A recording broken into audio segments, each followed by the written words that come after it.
During lunch, an officer comes to see Caleb and gives him a little capsule containing Michael's ashes. She has access to the base passcodes because her father is a member of the science team, and the guys realize they will need them to leave. He makes a fairly awkward approach, and a wary Addison leaves. Addison is jealous of the boys' friendship and longs for adventure as well. The kids are able to get into the car because Dylan is the only one who knows how to drive it, so she agrees to help them retrieve the codes in exchange for her ability to tag along. As the group makes its way through a lengthy hallway and eventually emerges outdoors to see their first glimpse of the moon scenery, Caleb muses on his father's parting words.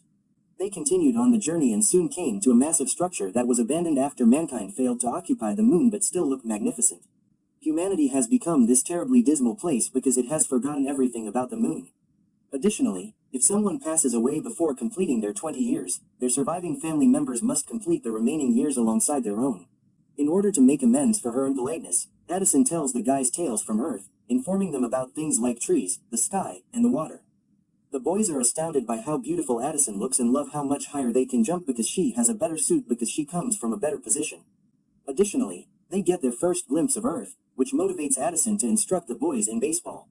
As a substitute for standard equipment, they use stones and sticks. But when the rock is struck, gravity causes it to fly too far away.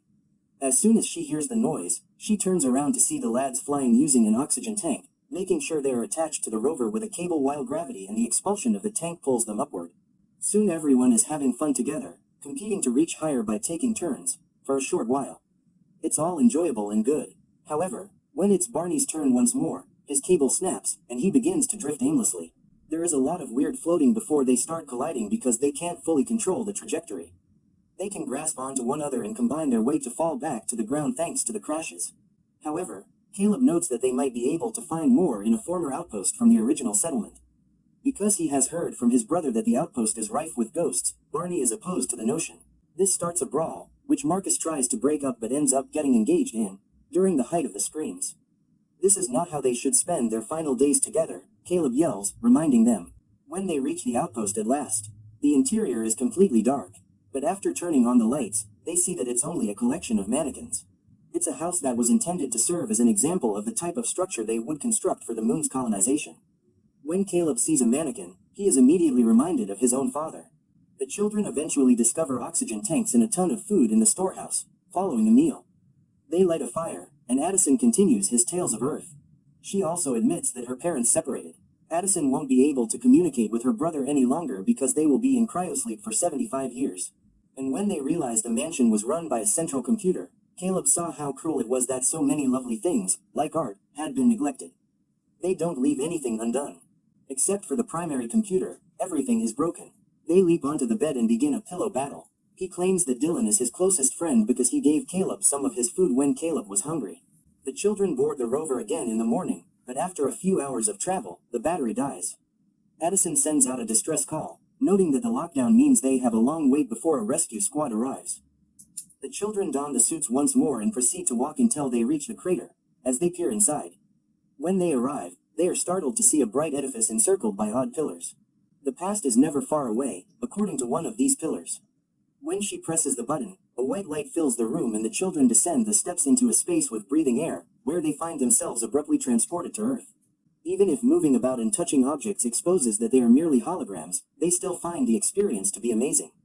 When he removes the panel and uncovers his mother's ashes and a picture of his parents together, the hologram disappears and he finds a star on the floor.